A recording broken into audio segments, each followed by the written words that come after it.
Welcome, everybody. We have chosen to record this presentation instead of doing our typical live broadcast because we're doing it as a family writing workshop. And this is our typical gathering. This is who always comes to our family writing workshop.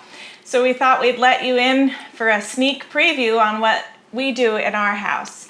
And we thought it might be easier with our first go around just to pre-record it so that we can cut out anything that messes it up, like toddlers coming in or something like that. Okay, so if you have any questions, you can call or text 254-230-0446. We won't be able to get to those on this broadcast because it's pre-recorded, but we will try to get to them in the near future. So are y'all ready?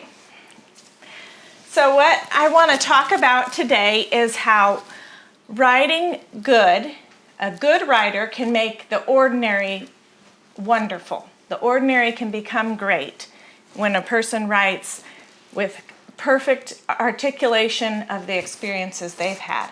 But you can make a wonderful thing that's happened sound terrible and boring and dull. So I want to give you a couple of examples of that.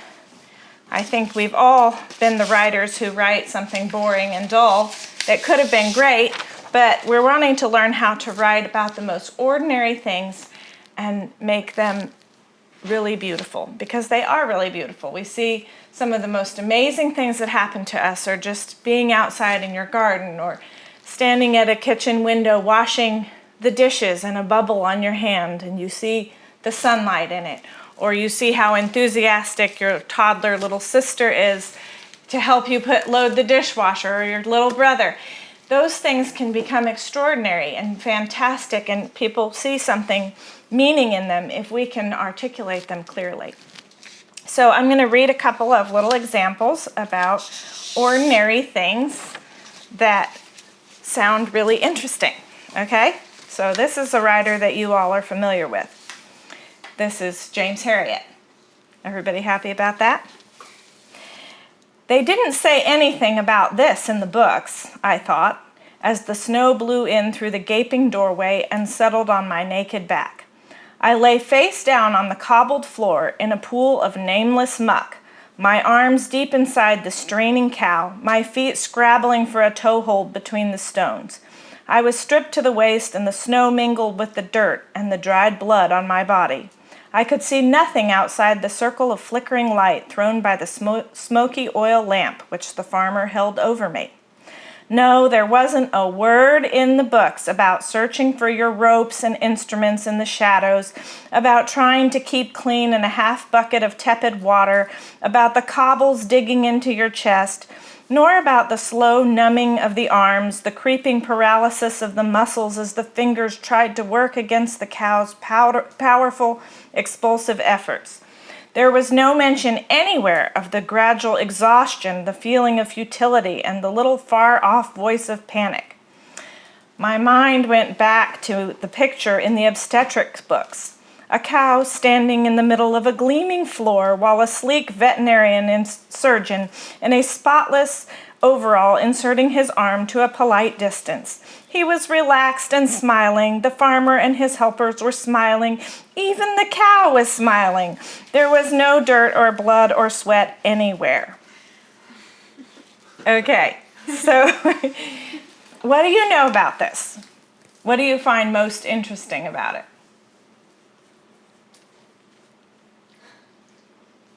Did he tell anything fantastic that's happened? No, it was extremely down to earth. It's extremely down to earth, but do you find it interesting? Yes.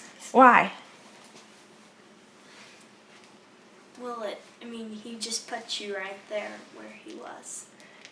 You feel a shared experience with the writer, don't you? Yes. Yeah. You've been there with the numbing cold, doing something that you thought was going to be really exhilarating, and it's actually kind of difficult, right? So what do you like about it? What draws you into this story? How he makes something so dull into something sounds really exciting. Yes, but what actual things did you see? Did you see ducks? No. No, didn't see any ducks. Okay, so what did you see? I saw a cow. I saw an old barn. Yeah, Farmer. yeah. And what did you see of the man, Aviva? He was obviously pretty miserable. The miserable man on the floor with snow coming down on his back, right? What did you see, Tina?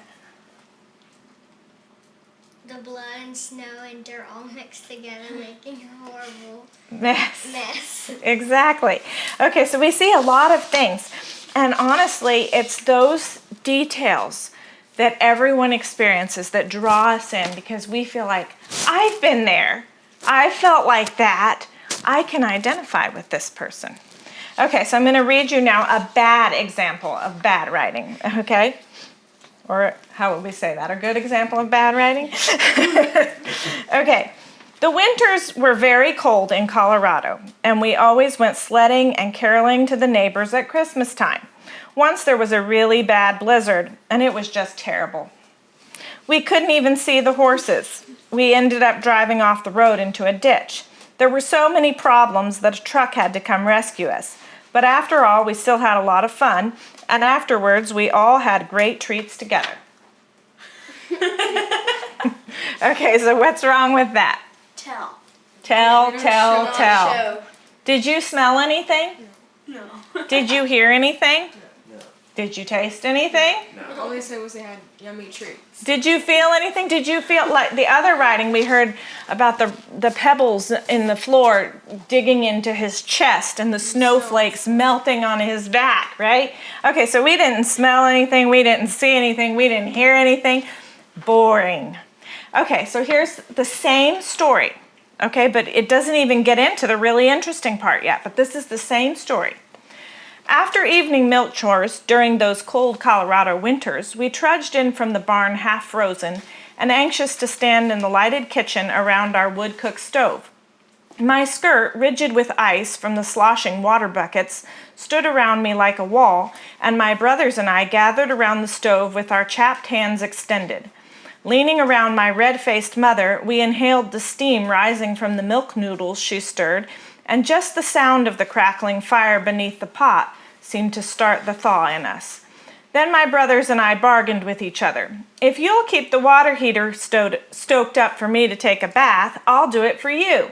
Our water heater was also wood-fired. It was actually a good arrangement. I'd get the tiny firebox of our water heater roaring hot.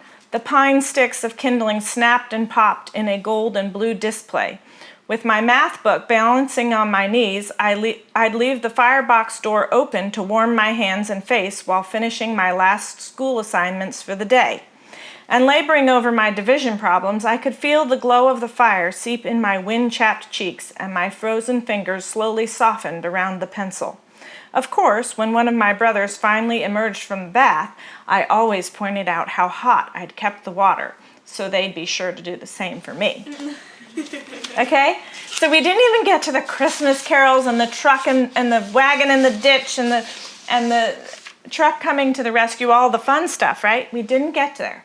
But did you share in the experience? Did you have your nose over the steamy milk noodles?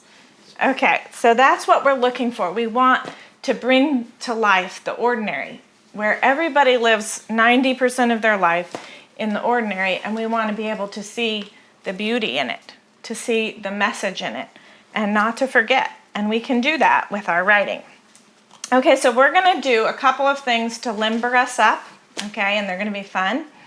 We're going to do some fun stuff. We're going to do a little exercise, a game type of exercise to limber us all up. And I can't do this one with you because I have to time you and read some words to you. Okay, so everybody here is familiar with unfocused free writings, right? Where we just write as fast as we can for 5 minutes, 6 minutes, and we cannot stop our pen or pencil from moving on the paper. Okay, once I say go, that pencil and pen or pen need to keep moving as fast as you possibly can. And it needs to write words. They don't have to make sense. They can just say paper, paper, paper, stuck, stuck, stuck, whatever they need to say, but they need to keep going, okay? So, and hopefully they say something more meaningful than that. And this will help us declutter our brains and limber up our hands and our minds and our pens and be able to write our next thing. Okay, so we're going to do that. And it's not going to be completely unfocused. We've done completely unfocused ones before, but this one is going to be kind of guided, like the maze, because every 2 minutes, I'm going to read you a word that you have to incorporate into what you're writing. Okay? So you can be writing along, and when I say a word, that word has to go down, okay? So even if you start a sentence, it can go in a second later, but it has to go in. And we're going to check if you got all those words in. Okay, so the word has to go into your writing. Okay, so we're going to set the timer. Are you going to say a word at the beginning of the writing, or are we just going to start writing? I'll start with a word, and then I'll give you several more as we go, and I'll tell you when we get to our last word, and you'll just have 1 minute after that to finish. Okay, so let's see. Are y'all ready? Yeah. 1, 2, 3, go. Paper. Get your pencils moving. Fast, fast, fast.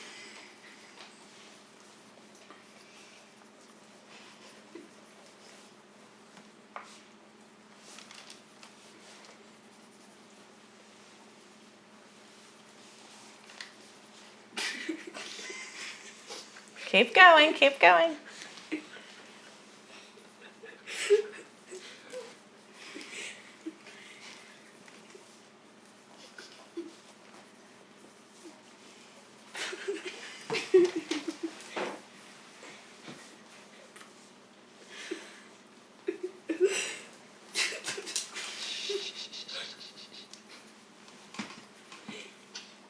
Mud.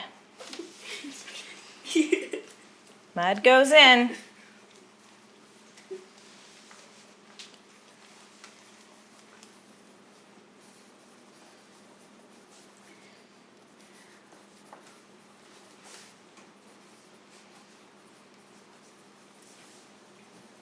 Fireflies.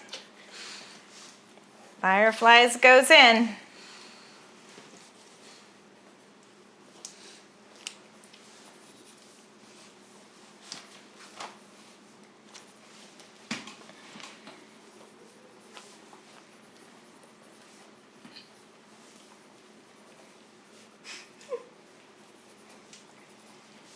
We're almost there.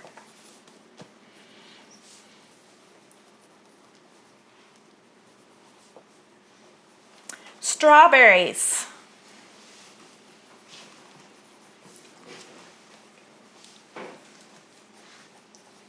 Okay, last one. Green, the color green. And you'll have 1 minute to incorporate that in.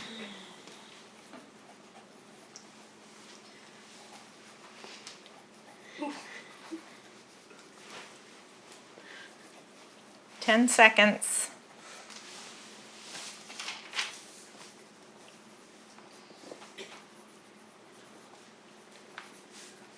Stop. Okay. Did anyone get anything good in there? Okay, even one good line. What? I combined a bunch of things to make the story.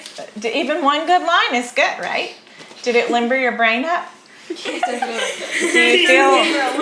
you feel more fresh inside than you did a minute ago? Okay. Does anyone want to read what you wrote or anything out of what you wrote?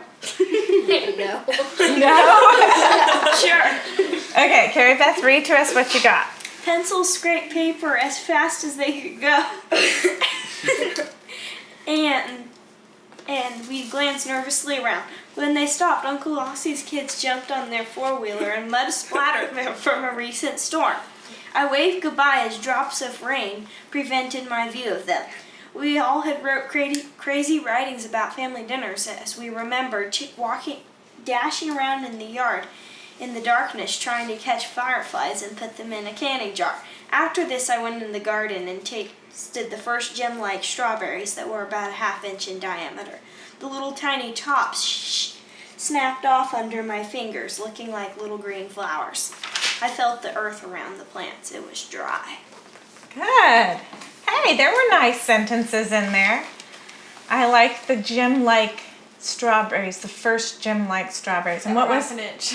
and what? That were half an inch. That were half an inch. Yes. Yeah, they're little. Anybody else like anything in that? Oh, and hers. Yeah. Sorry, I like You didn't even like one sentence? I like the rain blocking her view from the kids. Yeah. Yes. Mud yes. splattering. Yeah, that was a good one. Mud splattering behind the four-wheeler. Okay, anybody else want to read? I think I wrote stuck a few times. You wrote second. Well, let's hear what you wrote if you want to. I wrote hurriedly on my scratchy paper, and the pencil made a whispering sound. Because I was writing on my back porch, the breeze came and grabbed my paper and flew off with it, so it fell below in the soft, thick mud. The hard bench I sat on made me uncomfortable, so I leapt up and down the steps to hold a firefly my little sister had caught. Her strawberry-dotted dress blew in the wind, and so did her blonde curls lining her flushed cheeks. She and I both plopped down on the itchy green grass and watched the moths forcing themselves into a heap on the porch light. Good. Good. So it sounds like this is several incidents that actually happened, and you kind of clumped them together to keep going. Yes, yes. Anybody else want to read? Even if you just want to read one line that you liked. Okay. Viva? Paper, paper, and more paper. I gasped when I walked into the schoolroom and saw my baby sister with pieces of soggy paper dripping out of her mouth. The flower pot Mom had on the coffee table was also incorporated into the disaster. Dirt and slobber create mud. Fireflies do not twinkle when on crumpled coloring book sheets. Ella looked up at me and showed 2 teeth in a grin. Her cheeks were as red as strawberries, as were her arms. A magenta Sharpie marker had done the job. The green lines on notebook paper had turned her teeth a decent shade of... I was trying to figure out what I was going to say yellow because it wasn't exactly green, but... We get the idea. That's great. That's fantastic. Anybody else want to try? In real life. Nope. That's fine. We'll move on to our next thing. Okay, so this is going to be something familiar to y'all. So who remembers what a metaphor is? Calling something as it is not. Yes. Okay. And give an example. Like someone did a job and it was super easy and they said that was a piece of cake. That was a piece of cake. Yeah. And that one's kind of become a cliche. So it's easy to make the good metaphors become a cliche. So we want to stay away from cliches, but we want to make new ones. New metaphors that can replace Like ones that are too Jim tired. likes strawberry. Yes, yes. And a simile is basically the same thing, only you use a word that is not in the metaphor. What is that? Like, right? Like or as. Okay. So what would be a good example of a simile? The thunder boomed like a bass drum. Yeah, thunder boomed like a bass drum. Good. Okay, so I'm going to write a sentence on the board, and y'all can come up with a metaphor or a simile for this, okay?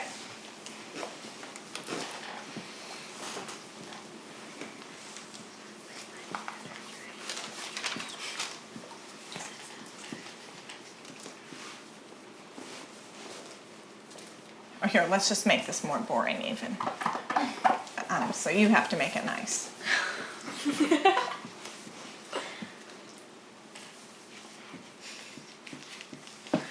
The eagle flew above. Okay, how boring is that?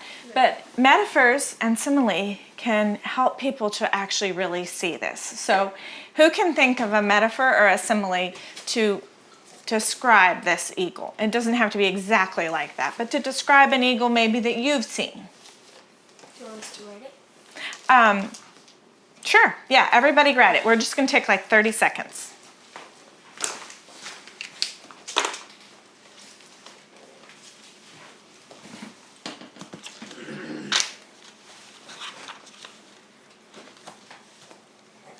Everybody done? Yes. Do you want to read yours, Tina? The rare bald eagle soared up to the puffy white clouds. Good, very nice writing. I didn't hear the metaphor, but that's okay because you did a really nice job. But we've got a good verb in there. That's excellent. Connie, do you want to read yours? The eagle's wings beat the air like two great kites as it disappeared into the cotton-like clouds. Very nice. Sean? The eagle flew like a kite and dove like a torpedo. Very nice. Nick? I don't have one there. You haven't finished? Okay, Carrie Beth? The eagle, crowned by the clouds, clutched the victim fish in his pincer talons as he rose in the turbulent ocean of sky. Good. Nice ocean of sky. So she didn't choose to make the eagle a metaphor, but she made the sky and something else. What was the other thing? He was crowned by the clouds. He was crowned by the clouds. Did you finish, Kip? Yes. Okay, the bald eagle flew over as a white blanket drifting in the skies. Good. Nice. Viva? The eagle swooped gracefully towards the setting sun, as if it were a discarded birthday balloon. A discarded broken Birthday balloon. birthday balloon. Wow, nice. Well, everybody liked the kite idea because I did too. Like a great kite suspended between earth and sky, the eagle swooped beneath the purple clouds. Okay, so I wanted to read you, I actually meant to read this before. This is one of my favorite poems. My kids know this, by Alfred Lord Tennyson. The Eagle. He clasped the crag with crooked hands, close to the sun in lonely lands. Ringed with the azure world he stands. The wrinkled sea beneath him crawls. He watches from his mountain walls, and like a thunderbolt he falls. My dad loves that. I love it too. So we hear a few different things. Ringed with the azure world he stands. What does that mean? The sky. The sky, that azure blue above him. Ringed with the azure world he stands. The wrinkled sea beneath him crawls. He watches from his mountain walls, and like a thunderbolt he falls. His crooked hands, too. Yeah, his crooked hands he doesn't really have. He clasped the crag with crooked hands, close to the sun in lonely lands. In other words, he's high above everything else. Ringed with the azure world he stands. The wrinkled sea beneath him crawls. He watches from his mountain walls, and like a thunderbolt he falls. So nice. Okay, we'll do one more like that, and then we will move on to our next exercise. Let's see.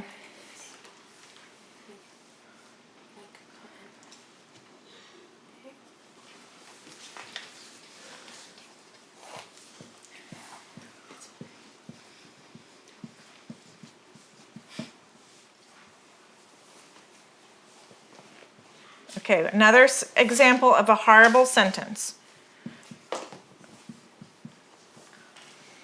The field. Okay, thousands of flowers were in the field.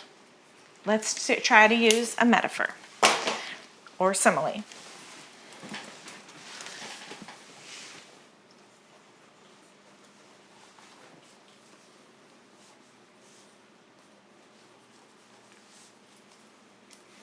Do you want to start us again, Tina?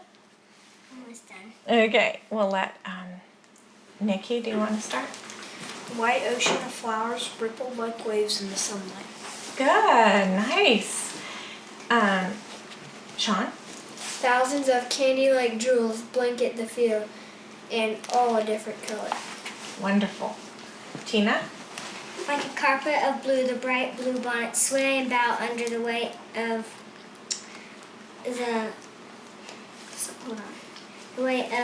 the diamond-like droplets of dew. Very nice, Tina. Good metaphors. Connie? Blue bonnets covered the field, a billowing sheet of blue and white. Good. Kip? Okay. Thousands of flowers of different colors paint on the fields beautiful rainbow colors. Good. Carrie Beth? A galaxy of bluebonnets stood like a clump of spring sky on a Texas hillside. Good. Viva? The field rolled like a turbulent lake, with colors that seemed to reflect the Texas sun. I shaded my eyes from the glare of thousands of mustard flowers. Very nice. Newborn daisies burst across the sunlit field like a star-studded sky. Okay, So next, what? I said you and I like stars. Yes, okay, so I'm gonna get one more thing. Okay, so we're gonna do another game. We call these exercises games. Okay, so we're gonna do another game, okay? So remember what we've talked about metaphors and similes, okay?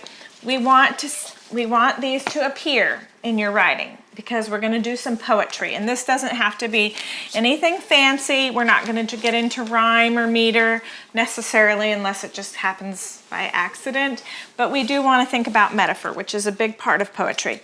And so I'm going to hand out a picture to each of y'all, and we're gonna basically play musical pictures, okay? So I'm gonna hand out a picture, and you're going to have 2 minutes to write something about this picture. So just think about whenever you have stood on a beautiful lake and the feelings that you had, the smells that you smelled, the sounds that you heard, the things that you saw, what the air was like. Think about those things, and whatever these pictures bring up in your mind, then help you to remember of experiences you've had in places like this or other places that it just makes you think of. You write that down. What does this picture bring up, okay? But try to use metaphor and try to use senses, okay? And you have 2 minutes for each picture, and when I say timer's up, you have to hand the picture to the person to the left. So Tina will hand it to Connie, Connie will hand it to Sean, Sean will hand it to Nicholas, to Carrie Beth, to Christopher, to Viva. Viva, you can hand yours to, or actually I'm gonna be in this too. I'll hand mine to Tina and you can hand yours to me, okay? So let me just see how many are there. Hopefully we have enough, let's see. So if you don't like your picture, the next one's coming. You like yours? Good, good, good. And these are just out of an old calendar. Oh, I recognize this place. Okay, here, let's see. Does anybody not like theirs? Because I have 3 really nice ones. Maybe, do you want to change? Yeah, okay. Okay, do you want to change? Sure. Okay. Does anybody else want to change? Ooh, that's neat. Okay. Mom. What? You need It's going to come. oh, I'll sure. keep it. Yeah, well, okay, so we're going to have 2 minutes per picture. 2 minutes per picture, and I'll set the timer here. Yes, try to think poetry because that's where we use metaphors the most likely. So it doesn't have to be a perfect poem, but poetic. Let's just say it that way. Okay, let me find a blank page.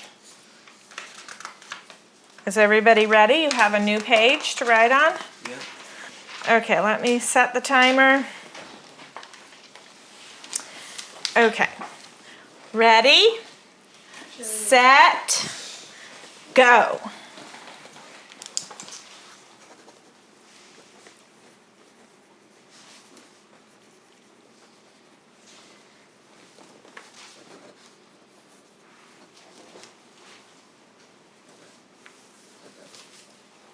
Okay.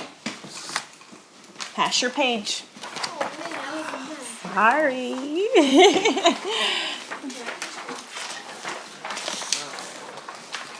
It's mine. Kippy.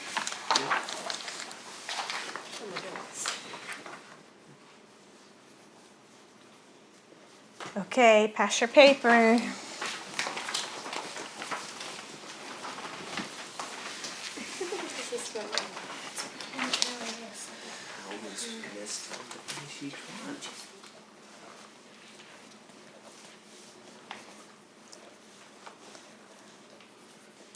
Okay. We're going to stop there now, okay? Oh, I didn't write the last picture. We haven't written the last picture. I know, but we're going to stop there because our time is running out. Okay, did everyone have fun? Yes. Did you start getting better as you went? Yes, I did. Yeah, it happens as you kind of get in a groove and you get better and better. So does anyone want to read some of what they wrote? You should read it all. Okay, you want to read it all? Read it all. Okay, we can hear everyone's. Do we have to read it all? Yeah. You don't have to read it Just all. read You, one. Well, the deal is We that can I read wasn't whatever able to you want. finish all Sounds of good. mine because I didn't have We enough can time. read whatever it's we okay. want. We'll, And if you want to read it all, that's up to you. okay, you read your favorite ones. Okay, we'll take No, turns. no. Yeah. Tina, do you want to read one? Read your favorite one to start with. I don't have anything that's finished. That's okay. Read your favorite line. Dancing on the red rock, the dazzling sun makes it spark as if it were lit, as if it were jewels. Yeah. That's very nice. And I love the dancing on the red rock, and that fits the picture so well. Very nice. We'll just go around the room and let everyone read one, and we'll come back around. And if you have one, Connie, you have something to read? Turbulent, salty water dashes madly against a red stone wall of snow blanketed boulders, and the sun clashes with the teal waters. Good, very nice. I know which one you're talking about. Sean, do you want to read one? The sun jumps off the rock like a huge starfish. There we go. Starfish. Sorry, a huge. I didn't miss some words. While you're peeping through the eye of the mountain. Oh, I love it. I love it. The sun jumps off the rock like a huge starfish. Yeah, That's fantastic. That's so great. Sean, I love it. You've got to finish your poem on that. Nick? Waves crashed against the golden rock-lined shore as the pearls of snow clumps stood out on the shore. Good. Very nice. Carrie Beth? I don't have a favorite. Well, read one of them. We're going to go back around again. I'll just read the first one, I guess. Colors stood in stripes across the artist's cliffs. Daddy said, "Look to the right." A bighorn sheep to add to the painting. Very nice. Very nice. Do you have one you want to read, Kip? Yeah. Okay, I think it's foamy teal and white saltwater waves dash against the white-capped orange island. Good. Very nice. Viva? Perched upon a sugar-sprinkled rock, the salty air nipping at my cheeks. A spray of teal ice makes me jump. Very I nice. didn't finish it, but it was that. Okay, very nice, very nice. Okay. A white sea of sand ripples toward the coming tide, and grassy waves sway beneath an aqua sky. The clouds pile up upon the wind for a ride and push the sea out beyond the horizon. That is, that one. yes, Yeah. that one. Okay, do you have another one you want to read? We'll keep going. Okay, go ahead, Connie. The fireball splits the rock with blinding rays and glows like a big lamp over mountain and valley, washing everything with its orange and yellow power. Very nice, very nice. See, it gets more and more fluent. Sean, do you have another one? You read such a good one last time that I don't know if you can outdo that. The big tooth pokes up as if to eat the valley of lollipop-like flowers. Oh, that's so great! That's so great! It's the, where did it go? It's right here. Okay, that's What did it so great! It's a big tooth. Here, let me see. say read Let it me again. see. Here, you can read it again while I hold it up. Read it again. Okay. The big tooth pokes up as if to eat the valley of lollipop-like flowers. Very nice. That's great. Okay. Nick, do you have another one you want to read? We had finally reached the summit as I looked. Then the rusty stone arch and green. I was about to talk about the trees behind it, green gemstones. Okay, you just didn't But I finish didn't it. have Okay, time. so that's your next one. Okay, Carrie Beth, you want to read? The sand-cracked hills made me wonder what snakes made those tracks. It was only rain trails, rock tokens guiding the way. Good, very nice. Do you have another one you want to read, Cap? I think it's. Yeah. Okay. I see a tan and white dead wilderness. Tan and white. Okay, great. Okay, I only Vera. have one line that I like out of this, so I'm gonna read it. The scene ahead looks as if it were once a giant sandbox. Sorry, I'm trying to read my own writing. Yes. I didn't quite finish that. I had a hard time reading my writing too because I was going so fast. Okay, let's see. I wrote some in haiku too. I wrote one before our workshop. The sun's golden nectar pours out. Here, let me start again. Sun's golden nectar pours out and melts like honey over the horizon. Cracked, baked, and crumbling like week-old bread, the desert waits for a drink of water. Anybody else have one? Yeah, sure. I do. Okay.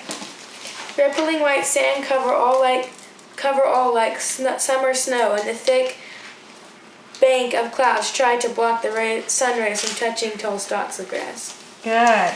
Very nice. Anybody else? I'll do this one. Okay. The huge rocks look like giant baseballs, and the walls of sand swell like waves. Very nice. Very nice. Anybody else? Pine tree guards protected fragile snow from Montana winds, but in vain the crystals would melt come March or April. Very The world nice. bereft of a million gems. Very nice. Anybody else? I have some, but I have more. Yeah. Splashing, frothing, the sea greets the earth with a shake and a kiss. I did something kind of like that. Okay. The scraggly pines tried to prevent the glare of the cold stone mountain and glaring heavily down on cheery clover flowers. Cheery clover flowers. Good. Very nice. Very nice. I think there's one more. I'm trying to find it. Like a shining tower, the cliff rises from the bejeweled grass, standing sentinel against a storm. The lighthouse stands like an eagle watching for a fish. Ooh, I like. He's good at it. Yes, you like your metaphors, Sean. Okay, we'll do one more. Who wants to read one more? More. Okay. It's actually the same one that I add a little more to. Okay. Yeah. Okay, so I see a tan and white dead wilderness with giant brown pearls. Okay. Carrie Beth, do you want to read your last one? Sure. I mean, I can't decide which one I want. I have some different ones. Pick one. I watched Dory's toes poke trails in the sand. A salty air bit my nose. I dragged my name out with my hand as clouds rose to leave my marks on the land. Good. Very nice. I Okay. have one more. Okay, one more. Okay, brown wrinkly mountains disturb the peace of a green field like mud off the horse's feet on a freshly mown lawn. Very nice. What's that one? Shawnee, you get one more too. The rainbow lake hugs the mountain as the scarecrow trees fall and shake. Good. Very nice. Okay, that's all. We're going to finish. And we thank you all for joining us in our family writing workshop. Hopefully this was helpful to everyone. And if you have questions about it, please send text to the number and we will try to answer them next time. Thank you very much.